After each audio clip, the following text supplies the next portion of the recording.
अगला current affair है 2023 का, इसको थोड़ा सा हम लोग देख लेते हैं, क्योंकि ये वीडियो डाला भी नहीं गया था तो थोड़ा सा इसको देख लेते हैं कि 60 सदस्यीय विधानसभा वाली त्रिपुरा में 16 फरवरी 2023 को मतदान करवाया गया, जिसमें 32 सीटें किसको प्राप्त हुई हैं? भाजपा को प्राप्त हुई हैं।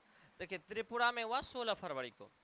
एक सीटें जो मिला है indigenous peoples front of Tripura को मिला है, जैसे शॉर्ट में IPFT बोलते हैं, यह वहाँ की क्षेत्रीय पार्टी है। और एवं 13 सीटें ट्रिपा मोथा पार्टी को प्राप्त हुआ है, ये भी क्षेत्रीय पार्टी है। और TMP को मुख्य विपक्षी का दर्जा मिला है। क्यों इसको मिला है? इसलिए मिला है क्योंकि सेकेंड स्थान पर बीजेपी के बाद यही रहा है, तथा इसके जो मुख्यमंत्री बने हैं पुनः बीजेपी के कौन बने हैं? मानिक साहा बने। कौन बने हैं? मानिक साहा बने। इससे पहले भी आपको पता था कि बीजेपी के मुख्यमंत्री जो थे मानिक साहा ही थे, और अभी जो चुनाव हुआ है तो मानिक साहा ही रहे।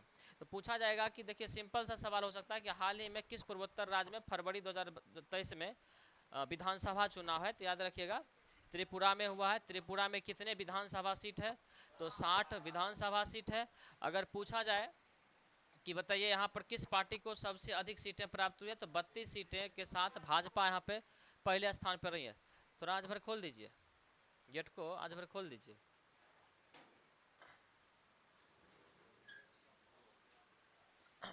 चलिए, सेकेंड है कि 60 सदस्यीय विधानसभा वाली नागालैंड में 27 फरवरी को मतदान कराया गया, जिसमें नेशनल डेमोक्रेटिक प्रोग्रेसिव पार्टी यानी NDP को 25 एवं बीजेपी को 12 सीटें प्राप्त हुई हैं। और दोनों बीजेपी और NDP दोनों मिलकर के गठबंधन किया, और गठबंधन के बाद दोनों क्या कर लिए? सरकार बना लिया। और इसमें जो NDPP का जो नेतृत्व कर रहे थे नेफ्यू रियो, इन्हीं के नेतृत्व में सरकार बनी और नेफ्यू रियो वहाँ के मुख्यमंत्री बने। तो मतलब आप देखिए कि पूर्वोत्तर का 2 राज्य हम लोग देख लिए, त्रिपुरा में भी चुनाव हुआ जहाँ के मुख्यमंत्री मानिक साहा बन गए, और यहाँ पर देखिए कि नागालैंड में भी चुनाव हुआ और यहाँ के जो मुख्यमंत्री हैं नेफ्यू रियो बन गए, जो बीजेपी और क्या कहते हैं NDPP के गठबंधन से हैं। लेकिन ये जो नेफ्यू रियो है ये किस पार्टी से हैं? NDPP से हैं। ठीक है साहब। देखिए दूसरा लाइन यहाँ से शुरू हो गया, थोड़ा सा इंटर मारने में मिस्टेक हो गया था इसमें। यहाँ से देखिएगा कि वर्ष 2021 में 1,63,000 एवं वर्ष 2022 में 2.25 लाख, मतलब 2,25,000 लोगों ने भारत की नागरिकता को क्या कर दिया है? छोड़ दिया है।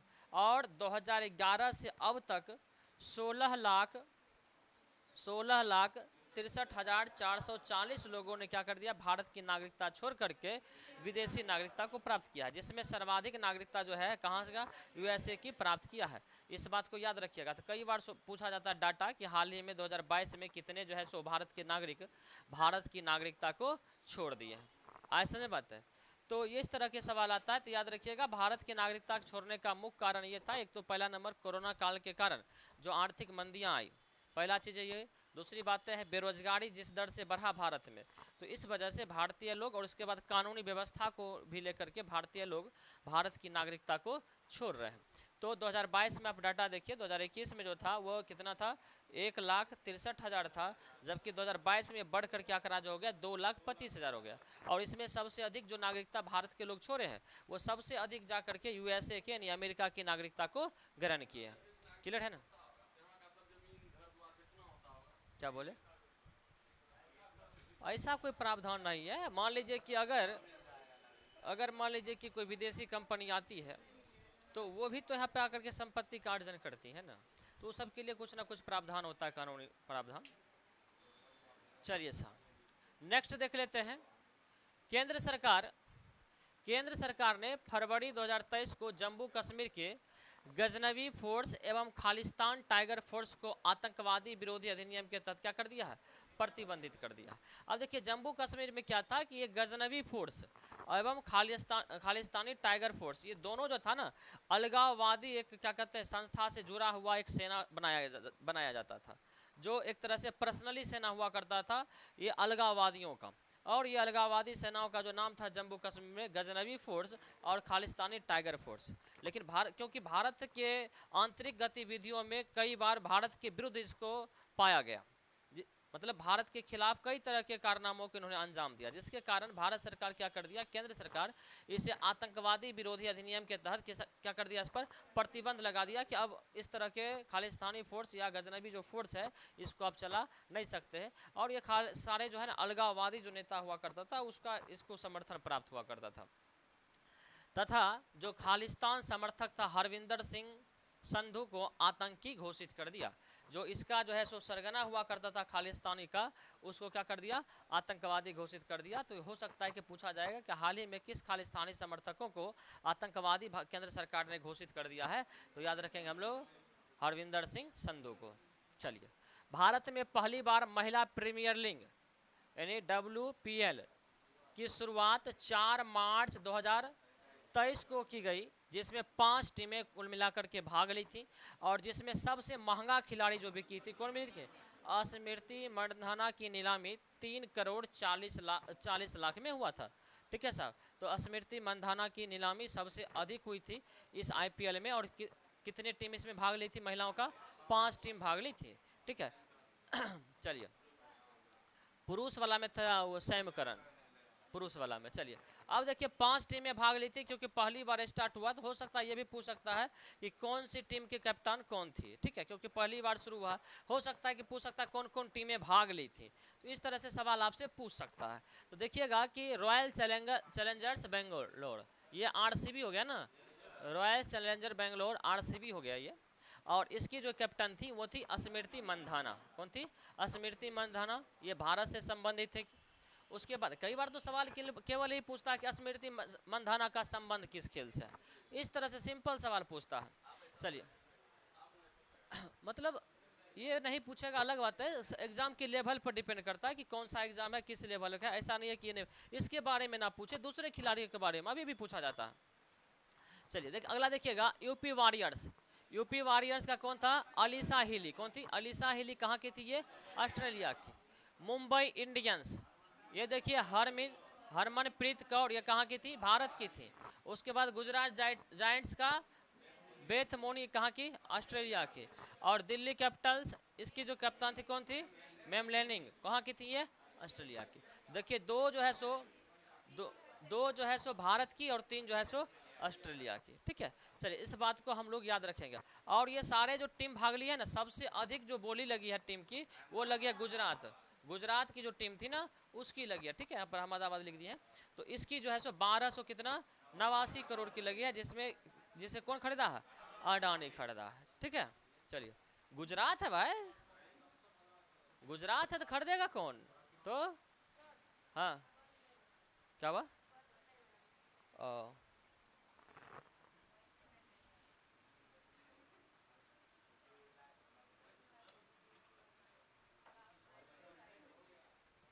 क्या बोले, चलिए नेक्स्ट देखते हैं हम लोग। भारतीय नौसेना के लिए SCL कोच्चि के द्वारा मालवान एवं मोगरोल नामक 2 युद्धपोत तैयार किया गया, जिसका उद्देश्य पानी के भीतर खतरे को पता लगाना एवं तटीय क्षेत्रों की क्या करना है, निगरानी करना है।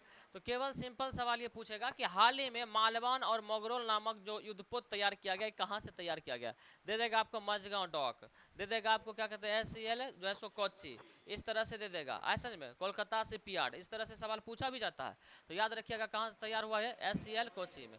कई बार पूछा जाएगा कि हाल ही में भारतीय नौसेनाओं में कौन से 2 युद्धपोत जो है सो क्या कहते हैं, समुद्र के अंदर खतरे को पता लगाने के लिए और तटीय क्षेत्रों की निगरानी के लिए जो है सो जलावरण किया गया है, निर्माण किया गया। तो याद रखेंगे कौन कौन सा है, मालवान और मोगरोल को। ठीक है, चलिए नेक्स्ट देख लेते हैं। DRDO के द्वारा हाइपरसोनिक टेक्नोलॉजी डिमॉन्स्ट्रेटर व्हीकल्स यानी HSTDV का परीक्षण ओडिशा के APJ अब्दुल कलाम, इसका जो पहले का नाम था व्हीलर द्वीप, पहले क्या नाम था इसका, व्हीलर द्वीप, अब इसका नाम क्या हो गया, APJ अब्दुल कलाम द्वीप से किया गया। और इसकी गति जो है ना ध्वनि होगा, हाँ ध्वनि की गति से 6 गुना अधिक है। और वर्तमान में 6 गुना अधिक है, लेकिन वर्तमान में भी जो इसकी वेधन क्षमता है 7500 किलोमीटर प्रति घंटा है। ठीक है, अब बात आई डीआरडीओ की, तो डीआरडीओ का पूर्ण रूप क्या होता है? Defence research and development organisation.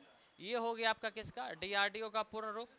उसके बाद देखिए स्थापना, स्थापना कब हुआ था? 1958 में। इसके अध्यक्ष कौन थे? समीर वी कामत। कौन थे? समीर वी कामत। और इससे पूर्व कौन थे? सतीश रेड्डी। वर्तमान वाला याद रखिएगा, समीर वी कामत। चलिए, इसका मुख्यालय कहाँ है?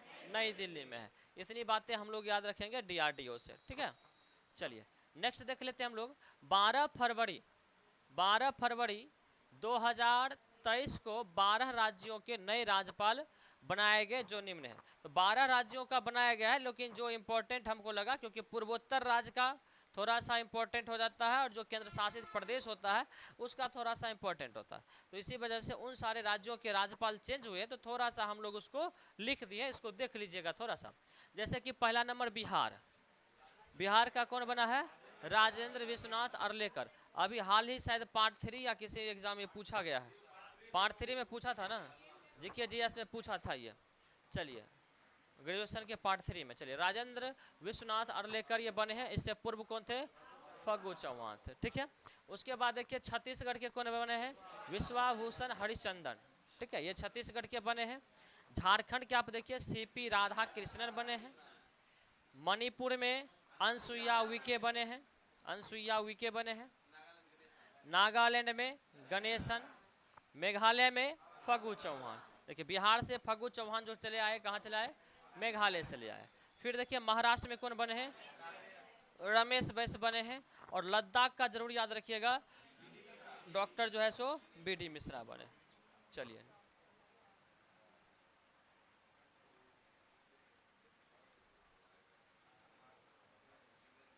चलिए ये सारे राज्यपाल हैं, ये देख लीजिए, ये सारे बीडी मिश्रा वगैरह जो हैं, देख लीजिएगा इसको। चलिए नीचे देखते हैं हम लोग। आपको पता है कि यूक्रेन और रूस के बीच में जो युद्ध हुआ था वो 24 फरवरी 2022 को शुरू हुआ था। 24 फरवरी 2022 को रूस जो है सो ऐलान किया था युद्ध का। इस डेट को याद रखिएगा, 24 फरवरी 2022 को शुरू हुआ था। 24 फरवरी मतलब वैलेंटाइन डे के 10 दिन के बाद, है ना।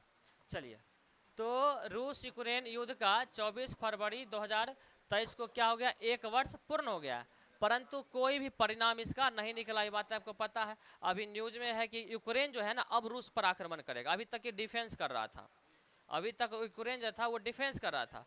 अब ये सूत्रों के हवाले से पता चल रहा है कि यूक्रेन जो है वो अब रूस पे हमला करेगा, अब डिफेंस नहीं करेगा। ऐसा, हाँ ये, हाँ अभी तक डिफेंस ही चल रहा था इसका, बस अपने क्षेत्र के बचाने के लिए पलट करके कार्रवाई कर रहा था यूक्रेन। लेकिन अब यूक्रेन जो है सो ऐलान किया है कि हम भी अब रूस पर क्या करेंगे? आक्रमण करेंगे, हमला करेंगे। ऐसा में इसीलिए करके कहते हैं कि जो हौसला से जो है सो उड़ान होती है, पंखों से कभी उड़ान नहीं होती है। वही बातें हैं। यूक्रेन को आप देखिए, एक छोटा सा देश, बिना परमाणु का देश, और इतना बड़ा जो है सो देश से भिड़ गया है। तो इसका कोई परिणाम अभी तक नहीं निकला है। और इस युद्ध में कहा जाता है ये गवर्नमेंट का डाटा है, बाकी इसका डाटा उलटफेर हो सकता है रियल में। ये गवर्नमेंट का डाटा, क्योंकि पता है आपको कि गवर्नमेंट जब भी जारी करती है अपनी डाटा तो कुछ ना कुछ छुपा करके करती है। तो इस युद्ध में दोनों देशों के 1-1 लाख सैनिक जो है सो मारे जाने का अनुमान है। ऐसा में तो 1 लाख सेना इसका और 1 लाख सेना इसका मारे जाने का अनुमान है। इसके साथ साथ कितनी जान माल की, कितना आर्थिक नुकसान हुआ, इसका तो कोई अभी तक गिनती है ही नहीं। लेकिन ये डाटा जो है दिया गया एक अनुमानित डाटा है, इससे अधिक भी हो सकता है। ठीक है, तो याद रखिएगा। इसके अलावा इससे पहले आपको बताए थे कुछ चीज़ें और, कि रूस जो है यूक्रेन के 4 शहर जो है उसको क्या कर लिया है, अपने उस पर आक्रमण करके अपने संसद से पारित करके मिला लिया था। उसमें 4 शहर कौन कौन शामिल था आपको पता होगा? लोहांस्क, खेरसोन, हाँ जपोरिजिया और लोहांस्क, डोनेस्क ना, डोनेस्क, ये सारे क्षेत्रों को क्या कर लिया? वो मिला लिया है। इस बात को याद रखिएगा। अब देखिए बात आई यूक्रेन की, तो यूक्रेन के राष्ट्रपति का क्या नाम है? Vladimir Zelensky. और इसकी राजधानी कहाँ है? इसकी राजधानी कीव है। अब देखिए इसे, क्योंकि इसके बहादुरी के कारण, एक छोटा सा देश यूक्रेन जिसके पास परमाणु हथियार भी नहीं है, वो देश एक इतना बड़ा शक्तिशाली देश से लड़ गया है जिसके पास परमाणु हथियार के साथ आज के दुनिया में जो भी एडवांस टेक्नोलॉजी है, सारे एडवांस टेक्नोलॉजी उसके पास है। तो ऐसे देशों से साल भर से लड़ रहा और हार नहीं माना और हारा भी नहीं। तो इसी वजह से दुनिया भर का जो देश है जो यूक्रेन के समर्थन में है, वो देश यूक्रेन के राष्ट्रपति को इनकी बहादुरी के लिए और इनका जो साहस था उसके लिए कई प्रकार के सम्मान दिए थे। तो इसको थोड़ा सा रिकॉल हम लोग कर लेते हैं, पहले भी हम लोग लिखाए हुए हैं। तो टाइम मैगजीन के द्वारा पर्सन ऑफ द ईयर 2022 जो है किसे घोषित किया गया है, यूक्रेन के राष्ट्रपति जो है व्लादिमीर जेलेंस्की, उसको घोषित किया गया। याद रखिएगा, टाइम मैगजीन का जो पर्सन ऑफ द ईयर 2022 पुरस्कार दिया गया था, इसको घोषित किया गया था। ठीक है साहब, चलिए उसके बाद देखिए चेक गणराज्य का सर्वोच्च सम्मान, मतलब चेक जो देश है, चेक गणराज्य, वो अपने देश का सर्वोच्च नागरिक सम्मान, जिस तरह से हम लोग के यहाँ भारत रत्न होता है, उसी तरह से वहाँ का जो सर्वोच्च नागरिक सम्मान होता है जिसका नाम है जॉन कैनेडी पुरस्कार 2022, ये दिया गया। उसके बाद देखिए विंस्टन चर्चिल पुरस्कार 2022, ये जो है सो ब्रिटेन के द्वारा दिया गया। देखिए ब्रिटेन के द्वारा विंस्टन चर्चिल पुरस्कार दिया गया। उसके बाद देखिए पोलैंड के द्वारा पोलैंड का शीर्ष नागरिक सम्मान जो है व्हाइट ईगल ऑर्डर, ये सारे दिया गया। और अभी आपको पता है कि जब G20 का शिखर सम्मेलन हुआ था तो उसमें जो है सो बाली वाले में उसको मुख्य अतिथि के रूप में निमंत्रण दिया गया था, जबकि G20 का वह सदस्य देश नहीं है। चलिए साहब, इतनी बातें हम लोगों को ध्यान में रखना है। चलिए अब देखिए रूस के राष्ट्रपति का भी थोड़ा नाम याद रख लीजिए, आपको सबको पता ही होगा, व्लादिमीर पुतिन। इसका नाम तो कौन जो है सो नहीं जानता होगा, सब लोग जानता होगा। चलिए देख लेते थोड़ा सा आगे। शहाबुद्दीन चुप्पू, शहाबुद्दीन चुप्पू बांग्लादेश के नए राष्ट्रपति बने हैं जो मोहम्मद अब्दुल हामिद का स्थान लिया है। ये बांग्लादेश के 22वें राष्ट्रपति बने हैं। आपको पता है कि हम लोग 22वें, 23वें या 24वें क्रम उसी में लिखते हैं जो पूछने के लायक होता है। और आप देखिए कि पिछले बार जहाँ जहाँ भी हम क्रम लिखे हैं, कहीं ना कहीं वो एग्जाम में जा करके पूछा हो, चाहे वो बाइडेन के बारे में हो, चाहे जिसके भी बारे में, जहां भी हम लोग लिखे हैं उसके बारे में पूछा था। याद रखिएगा कि ये जो है सो 22वें राष्ट्रपति के रूप में बने हैं। कौन बने हैं? शहाबुद्दीन चुप्पू। और किसके स्थान पे बने हैं वो? मोहम्मद अब्दुल हामिद। बात आई बांग्लादेश की, तो बताइए बांग्लादेश के राष्ट्रपति का क्या, प्रधानमंत्री का नाम? शेख हसीना। क्या नाम है? शेख हसीना। इसके जो पिता थे कौन थे? मुजीबुर रहमान, जिसे बांग्लादेश का राष्ट्रपिता कहा जाता है। और बांग्लादेश अपना स्वतंत्रता दिवस कब मनाता है? 26 मार्च 1971 को मनाता है। इस बात को याद रखिएगा। और बांग्लादेश और भारत के बीच पहले भी करंट अफेयर में बताया है कि तिस्ता जल विवाद है, तिस्ता जल विवाद, कुशियारी जल विवाद, ये सारे जल विवाद है। ये सारी बातें को हम लोग ध्यान में रखना है। ठीक है साहब, याद रखिएगा कि जो है ये बांग्लादेश जो है सबसे अधिक जो है सो क्या उत्पादन करता है?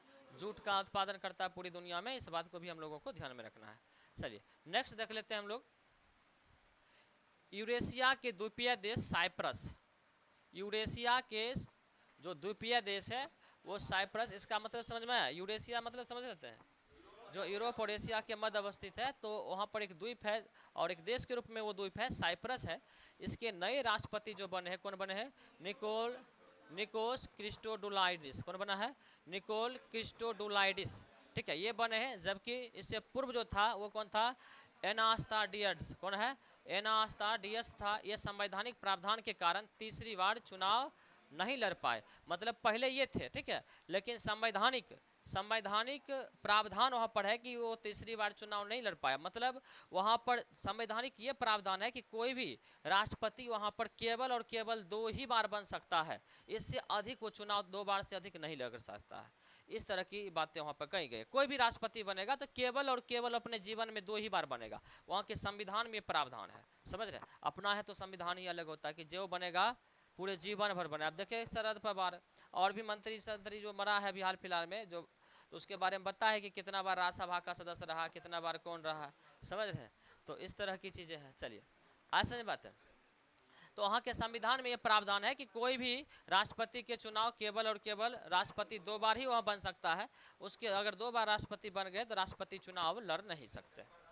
चलिए नेक्स्ट देख लेते हैं हम लोग। हाँ प्रधानमंत्री का क्या बोले? भारत में तो अनलिमिटेड है राष्ट्रपति का। सबका अनलिमिटेड। तो यहाँ का जनता तो अमृत नहीं पिलाता है, वोट थोड़े देता है। और अमृत काल चल भी रहा है और 2070 तक चलेगा अमृत काल। ये तो घोषणा की गई 2047 तक, लेकिन जो अमृत काल की घोषणा की है 2070 तक का जो है सो बायोडाटा बताते हैं, रोड मैप बताते हैं, तो इसका मतलब 47 के बाद भी अमृत काल चलेगा। ये तो भविष्य की बात हम बता दे रहे हैं। अब मोदी जी रहे नहीं रहे, ये देश तो रहेगा ना, उसकी पार्टी तो रहेगी ना। तो चलिए अगला देखिएगा साहब, तुर्की। आपको पता है कि तुर्की जो है ना अपना नाम बदल करके तुर्की कर लिया। तुर्की अपना नाम बदल करके क्या कर लिया, तुर्की है। ऐसा नहीं, जैसे हम लोग से सीखा लगता है, हम लोग से सीखा है, जैसे कि हम लोग का होता है नाम कुछ और, जैसे होता है मनीष, कहते मनीषवा है कि नहीं, नाम होता है सनी, कहेगा सनिया, ऐसा नहीं बात है। तो उसी तरह से हम लोग से सीखा ये सब, इसका नाम है तुर्की, अभी कहता तुर्किया, ऐसा नहीं बात है, तुर्की है, ठीक है ना। तुर्की एवं सीरिया में 6 फरवरी 2023 को क्या हुआ, 7.8 तीव्रता वाले भूकंप के झटके आए, जिसमें सीरिया के 4000 एवं तुर्की के 30,000 लोग मारे गए। इस बात को याद रखिएगा। आप देखिए कि अभी हाल फिलहाल में जो बीपीएससी का 67वीं हुआ था, उसमें आप देखे होंगे कि जो एक जगह और भूकंप आया था तो उसकी तीव्रता पूछा था कि कितनी तीव्रता का ये भूकंप आया था। ऐसे में तो ये सब सारी बातें मायने रखता है कि पूछा जाएगा कि हाल ही में जो है सो किस देश में जो है सो 7.8 तीव्रता की जो है सो भूकंप आया है। तो इस तरह से सवाल आपसे पूछ सकता है। तो याद रखिए तुर्की और सीरिया।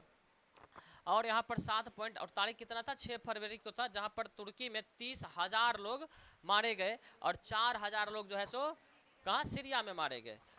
ये तो सरकारी डाटा है, ठीक है, जो जारी किया है, इतने लोग मारे गए। और आपको पता होना चाहिए कि हम लोग क्या किए हैं कि एक जो ही यहाँ पर मारा गया इतना लोग, तो हम लोग तुरंत चला दिए, भारत तत्काल जो है सो ऑपरेशन दोस्त चला दिया। क्या क्या चला दिया, ऑपरेशन दोस्त, ठीक है। और ऑपरेशन दोस्त के तहत तुर्कियों को दवा, खाद्य सामग्री, ड्रिलिंग उपकरण एवं अन्य राहत सामग्री के साथ एनडीआरएफ की टीम को क्या कर दिया, रवाना कर दिया। जबकि कश्मीर मुद्दे पर हमेशा तुर्की किसके साथ होता है, ऐसा में ये खुल करके यूएनओ में हर प्लेटफॉर्म पे सीधा बोलता है कि कश्मीर जो है ना ये पाकिस्तान का मुद्दा है और पाकिस्तान का ही कश्मीर है, क्योंकि मुसलमान कंट्री है तो मुसलमान कंट्री को समर्थन करता है। और हमेशा खुल करके हमारे मंत्री के सामने में, हमारे प्रधानमंत्री के सामने में, सबके सामने में खुल के जो है सो सपोर्ट करता है। ऐसा नहीं बात है। और आप देखिए कि भारत की दरिया दिली कि जो ही हुआ सबसे पहले पाकिस्तान नहीं खड़ा हुआ, सबसे पहले तुरंत जो ही भूकंप आया तो सबसे पहले उसका खाना पीना, दवा, राशन पानी, ड्रिलिंग मशीन, मतलब दीवार उवार गिर गया है, घर गिर गया है तो उसको काट के निकालने वाला जो मशीन वगैरह होता है, ये सब लेकर के तुरंत, उसके साथ साथ एनडीआरएफ की टीम तुरंत हम लोग भेज दिया। ऐसा नहीं बात है। देखिए हम लोग कितना दरिया दिली है, ठीक है कि नहीं। तो इस तरह की बात है, लेकिन हमेशा वो खुल के किसके साथ रहा, पाकिस्तान के साथ, और जीवन भर वो पाकिस्तान के साथ रहेगा। ऐसा नहीं बात है। जीवन हम लोग जो है ना इस सब देश को ना गोईठा में घी घसते हैं ना, वो काम कर रहे हैं। इसको कितनों घी घस देंगे ना, ऐसा में ये सब रस्सी है, रस्सी जलने के बाद उसकी ऐठन खत्म नहीं होती है, वही बात ही सब में है। ऐसा नहीं बात है। हाँ, रस्सी जल जाएगी लेकिन उसकी ऐठन नहीं जाएगी। बताइए, वो हम लोग को दुश्मन मानता है, हम लोग कितना बढ़िया ऑपरेशन दोस्त चलाए हैं, बताइए तो। चलिए अगला देखिए क्या, नहीं, ऑपरेशन दोस्त के तहत उसके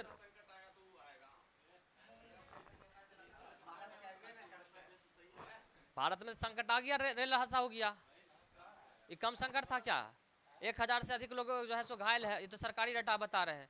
300 से अधिक लोग मारे गए, सरकारी डाटा है। बाकी कितना मारा गया होगा, जब बॉगी का बॉगी आप देखिए कि जो एकदम से चकनाचूर हो गया, तो जो डाटा दिया गया, क्या लगता है एग्जैक्टली डाटा होगा, कभी नहीं होगा एग्जैक्टली डाटा। तो ये त्रासदी इतनी बड़ी था। कहाँ आप देखिए कि बगल का कोई भी देश आकर के हमको बोला अरे दुख के साथ घड़ी में इसके साथ यहो शब्द कम से कम लिख देता, ऐसा नहीं बात है।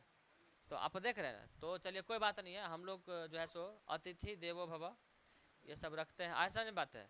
हम लोग देना जानते हैं, लेना नहीं। सब देश के सब नागरिक हैं हम लोग, ऐसा नहीं। तो हाँ, तो चलिए अगला देखिएगा। क्योंकि तुर्की की बात आई है तो याद रखिएगा, तुर्की के जो राष्ट्रपति हैं रेसेप तैयब अर्दोगान है। अच्छा याद ये रखिएगा कि जो हो सकता है कई बार पूछा जाएगा कि हाल ही में तुर्की और सीरिया में जो भूकंप आया था उसका केंद्र कहाँ अवस्थित था, इस तरह से भी सवाल आपसे पूछ सकता है। याद रखिएगा केंद्र जो था वो गाजियाटेप प्रांत है, गाजियाटेप प्रांत है, मतलब राज्य का नाम है, और वहाँ एक शहर है नोरदगी, वहीं पर इसका केंद्र था भूकंप का। ठीक है, इस बात को याद रखेंगे हम लोग। उसके बाद देखिए अगला देख लेते हैं हम लोग। न्यूजीलैंड में उत्तरी द्वीप में चक्रवात तूफान गैब्रियल भारी तबाही मचाया, जिसके कारण ऑकलैंड, नॉर्थलैंड आदि क्षेत्रों में क्या हो गया, भीषण बाढ़ आ गई, जिसके कारण वहाँ के प्रधानमंत्री क्रिप्स हिपकिंस अभी जस्ट ही बने थे, पिछले महीना बताए भी थे, तो क्रिप्स हिपकिंस जो है सो तुरंत क्या कर दिए, आपातकाल की घोषणा कर दी। हो सकता है पूछा जाएगा कि हाल ही में गैब्रियल तूफान के कारण किस देश में आपातकाल की घोषणा की गई, याद रखेंगे हम लोग न्यूजीलैंड। न्यूजीलैंड के प्रधानमंत्री का क्या नाम है, क्रिप्स हिपकिंस, ये इनके प्रधानमंत्री का नाम है, इस बात को याद रखिएगा। और तूफान का भी नाम याद रखिएगा, गैब्रियल। ठीक है, जिसके कारण कौन कौन से द्वीप पे बाढ़ आ गया था, तो ऑकलैंड और नॉर्थलैंड के क्षेत्रों में। ठीक है, चलिए इतना बात याद रखेंगे हम लोग। चलिए बात आई न्यूजीलैंड की, तो इसको थोड़ा सा देख लेते हैं। इसकी राजधानी का न्यूजीलैंड की वेलिंगटन है, और इसकी जो स्थिति है किस महासागर में, तो प्रशांत महासागर में है, इस बात को याद रखिएगा थोड़ा सा। ठीक है, अब याद रखिएगा कि कागजी मुद्रा जारी करने वाला जो पहला देश था कौन था, न्यूजीलैंड था। कौन था, न्यूजीलैंड था, इस बात को याद रखेंगे। चलिए नेक्स्ट देख लेते हैं हम लोग। कृषि मंत्रालय का अग्रिम रिपोर्ट के अनुसार 2022-23 में कुल खाद्यान्न 323.55 मिलियन टन होगा, मिलियन टन उत्पादित होने का अनुमान है। कई बार सवाल ये बीपीएससी और एसएससी वालों के लिए अधिकतर इंपॉर्टेंट होता है ये, कि हाल ही में कृषि मंत्रालय के द्वारा जो 2022-23 का जो अग्रिम कृषि रिपोर्ट जारी किया गया, अग्रिम मतलब समझते हैं, पहले अनुमान लगा दिया गया, जिस तरह से हम लोग बजट जारी करते हैं, अनुमान ये लगाएगा कि इस बार जो 2022-23 में जो है कुल खाद्यान्न जो होगा, खाने पीने की जो वस्तु होगी, कितना मिलियन टन होगा, 323.55 मिलियन टन होगा।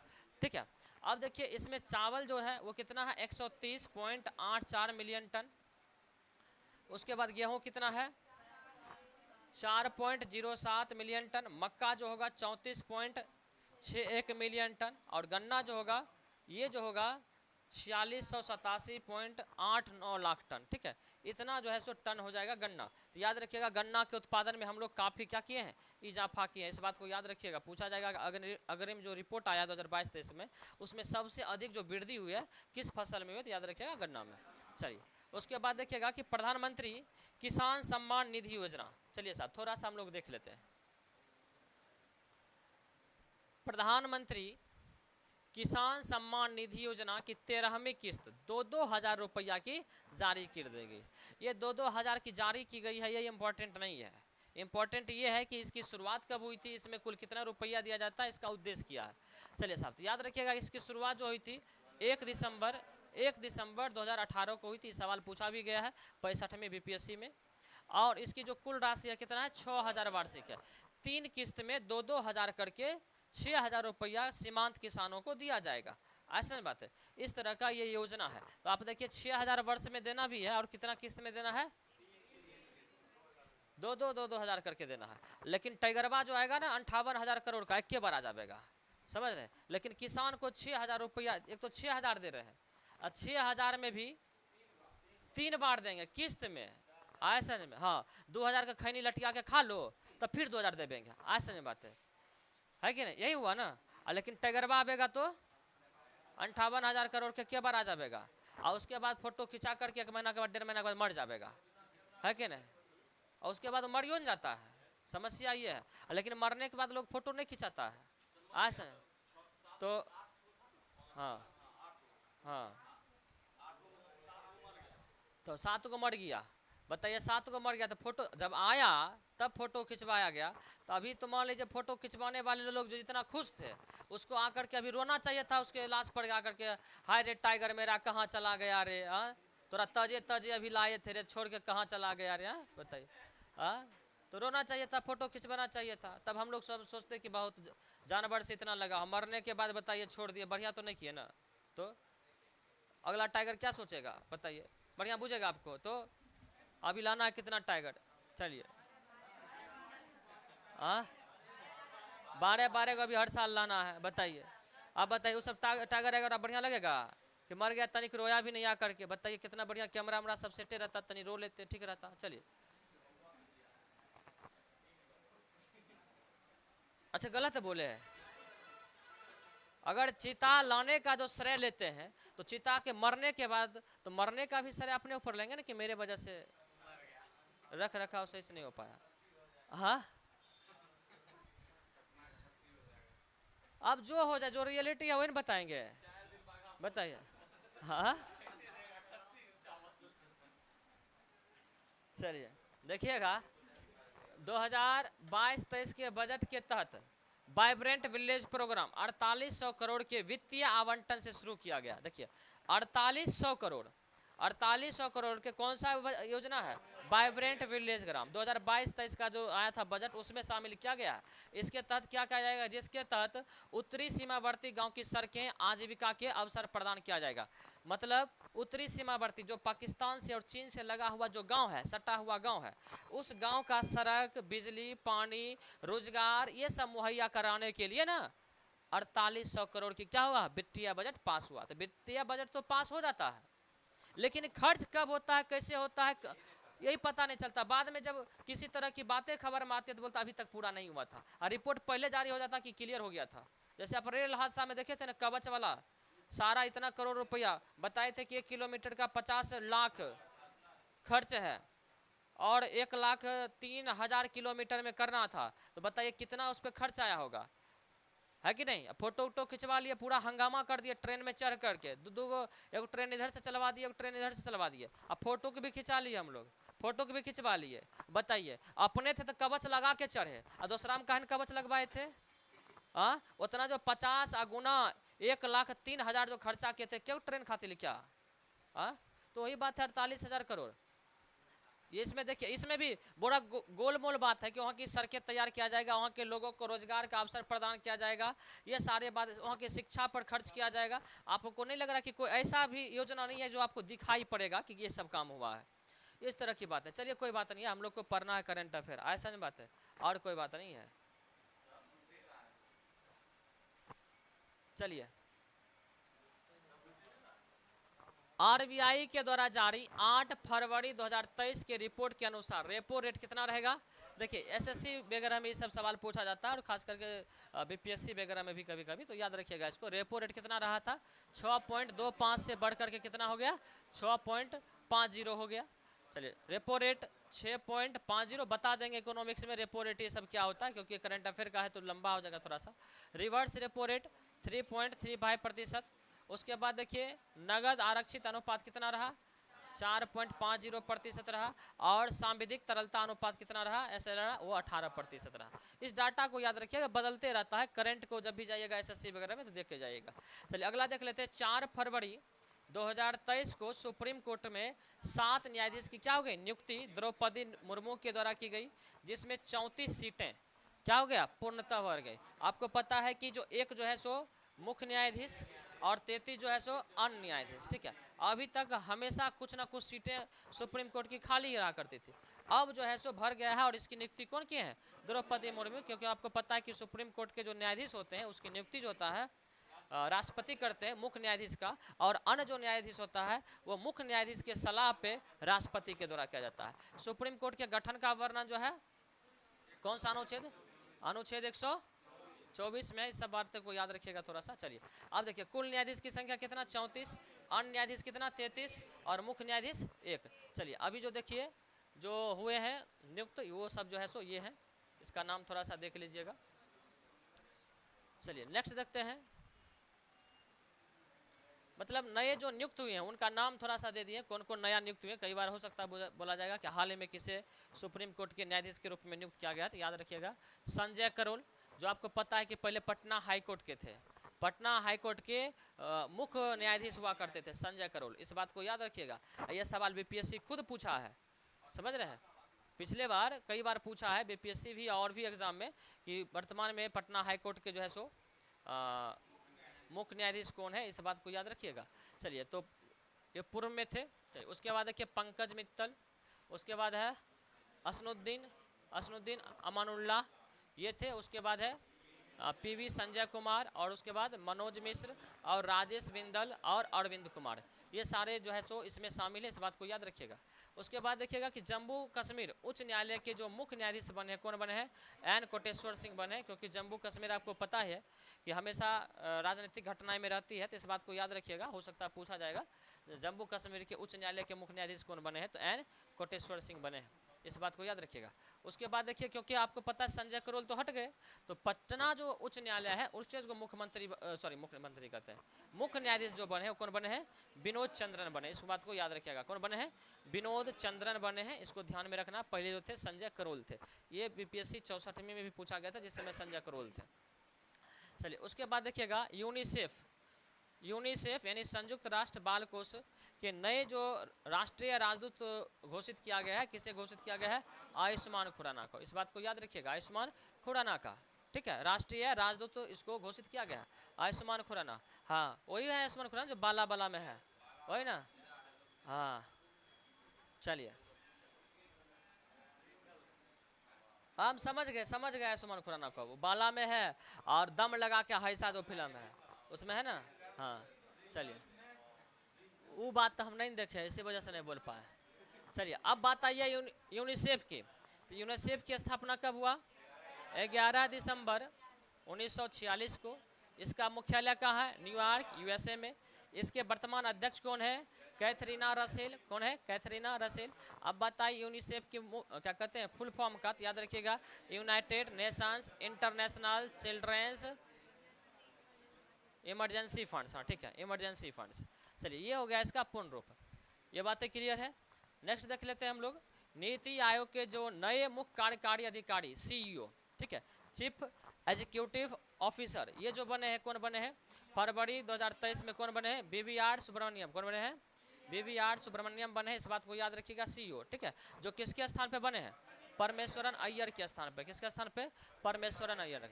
अब बताइए नीति आयोग के जो प्रथम, यहाँ पे लिखे हुए हैं, क्या लगता है?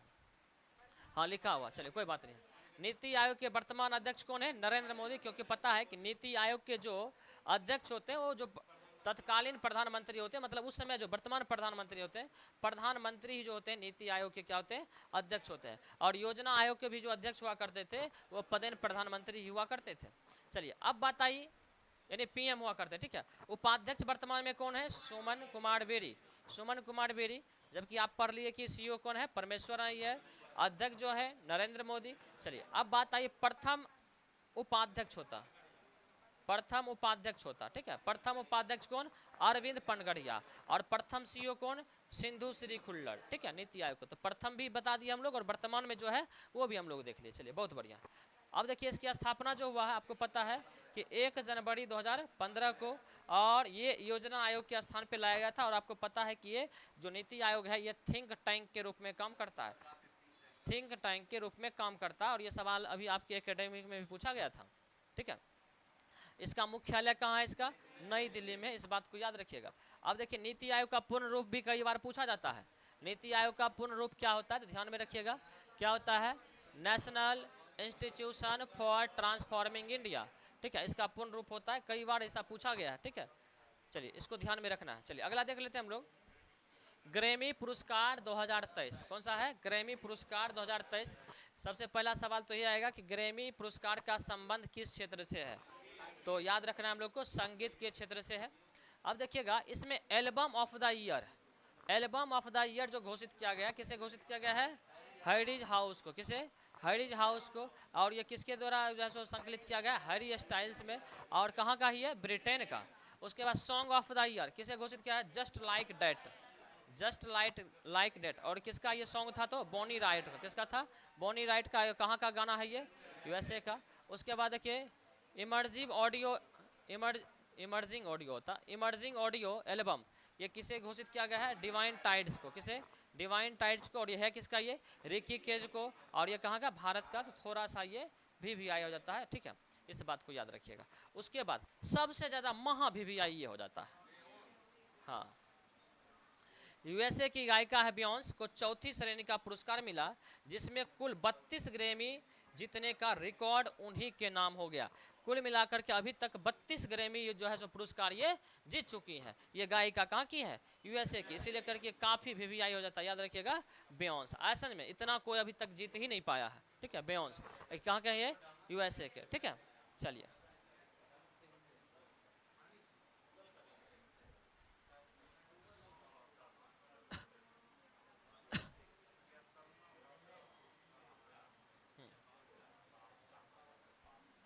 नेक्स्ट देख लेते हैं हम लोग। देखिए ये वाला पिक यहाँ आ गया मिस्टेक से, ये वो है जस्टिस क्या कहते हैं, विनोद चंद्रन जो बिहार के बने हैं, वो उनका पिक कहाँ आ गया गलती से, क्रॉस का कर दिया। सब लोग सोचेगा कहीं तो हाँ गड़बड़ा तो न गया है, हाँ इसीलिए कर। चलिए देखिएगा कि 76वां बाफ्टा पुरस्कार 2023, सबसे पहला नंबर बाफ्टा पुरस्कार कहाँ से जारी किया जाता है? ब्रिटेन से जारी किया जाता है, ठीक है। एक संस्था है, ये फिल्म का संस्था है जो इंटरनेशनल संस्था है, और ये जो साल भर में फिल्म बेहतर करती है उसको जो है सो पुरस्कृत किया जाता है, ठीक है। तो सर्वश्रेष्ठ फिल्म जो है जैसे कि हाँ आईफा हो गया, उसी तरह से उसका बाफ्टा हो गया, ब्रिटेन का हुआ, जैसे इंडिया में आईफा होता है, और इसके अलावा जो है और भी जो फिल्म महोत्सव लिखाते हैं हम लोग, उसी तरह का ये है। तो सर्वश्रेष्ठ जो फिल्म है कौन किसे घोषित किया गया बाफ्टा में? All quiets on the western front. क्या है? All quiets on the western front. और इसका जो निर्देशक रहे कौन रहे? एडवर्ड वर्गर। कौन रहे? एडवर्ड वर्गर रहे, ठीक है। चलिए उसके बाद देखिए सर्वश्रेष्ठ अभिनेता। सर्वश्रेष्ठ अभिनेता जो रहे कौन रहे? कौन रहे सर्वश्रेष्ठ अभिनेता? ऑस्टिन बटलर रहे। चलिए ये फिल्म किसके लिए? एल्विस के लिए। और ये कहाँ का फिल्म है? यूएसए का। सर्वश्रेष्ठ अभिनेत्री हीरोइन जो रही है केट ब्लैंचेट। कौन रही है? Cat Blanchett. ये फिल्म जो है सो कौन से? तार के लिए, और ये भी कहाँ का है? यूएसए का। और सर्वश्रेष्ठ जो डायरेक्टर घोषित किया गया है एडवर्ड वर्नर का, ठीक है। जो आप देख रहे हैं यहाँ पर फिल्म जो निर्देशित हुआ उसके लिए। चलिए इतना ही रहने देते हैं हम लोग, ठीक है।